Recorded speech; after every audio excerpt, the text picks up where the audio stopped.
ప్రభు నామమును బట్టి మీ అందరికీ వందనాలు. ఈరోజు దేవుని యొక్క వాక్యము, వాగ్దానము 2వ పేతురు రాసినటువంటి పత్రిక 2వ అధ్యాయం 9వ వచనం. భక్తులను శోధనలో నుండి తప్పించును.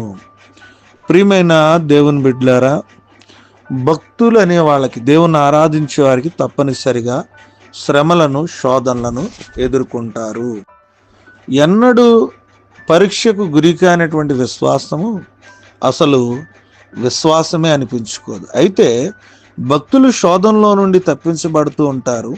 అలా తప్పించబడడం అనేది ఏదో అదృష్టవశాత్తు కానీ లేదా మనుషుల సహాయం కానీ జరగదు.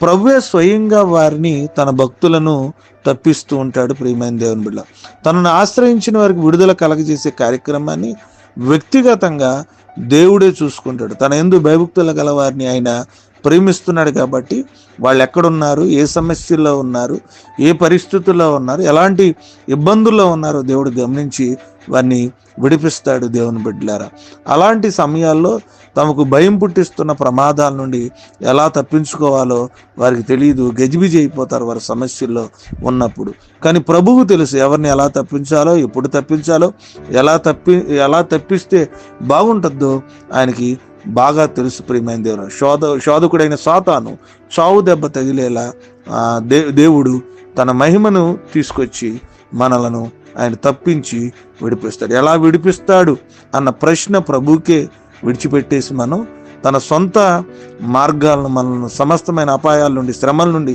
శోధనల నుండి విడిపించేటువంటి దేవునికి మనల్ని మనం అప్పగించుకుని ఓపిక కలిగి ఆయన వైపు చూస్తూ భక్తి కలిగి జీవితాన్ని మనం కొనసాగించినప్పుడు ఆయన మనల్ని విడిపించి బలపరుస్తాడు.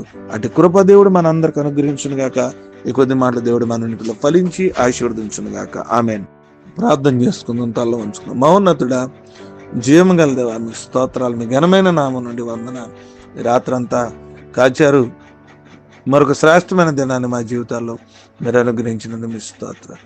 నాయనా, 2వ పేతురు రాసిన పత్రిక 2వ అధ్యాయం 9వ వచనం ప్రకారం భక్తులను శోధనలో నుండి తప్పిస్తానన్న ప్రభువా, మీ యందు భయభక్తులు కలిగిన వారు ఏ శోధనలో ఉన్నారు, ఏ సమస్యల్లో ఉన్నారు, ఏ అపాయంలో ఉన్నారు, ఏ వ్యాధిలో ఉన్నారు, ఏ బాధలో ఉన్నారు, ఏ బలహీనతలో ఉన్నారు, ఏ నిందలో ఉన్నారు, ఏ అవమానంలో ఉన్నారు, ఏ సమస్యలు ఉన్నారు, మీరు బాగుగా ఎదిగినటువంటి దేవుడు వారిని సరైన సమయంలో తప్పించి బలపరిచి మీ కృపను చూపించమంటున్నాం. ప్రభా, వివాహ దినాలు, పుట్టినరోజులు, అనారోగ్యాలు, ఆర్థిక సమస్యలు, వివాహాల కోసం, గర్భఫలాల కోసం, కుటుంబంలో ఉన్న అవస్థతల కోసం, పిల్లల యొక్క చదువుల కోసం, వాతావరణ పరిస్థితుల కోసం, అనారోగ్యాల కోసం దేవుని వైపు ఎదురు చూస్తున్న ప్రతి వ్యక్తిని కూడా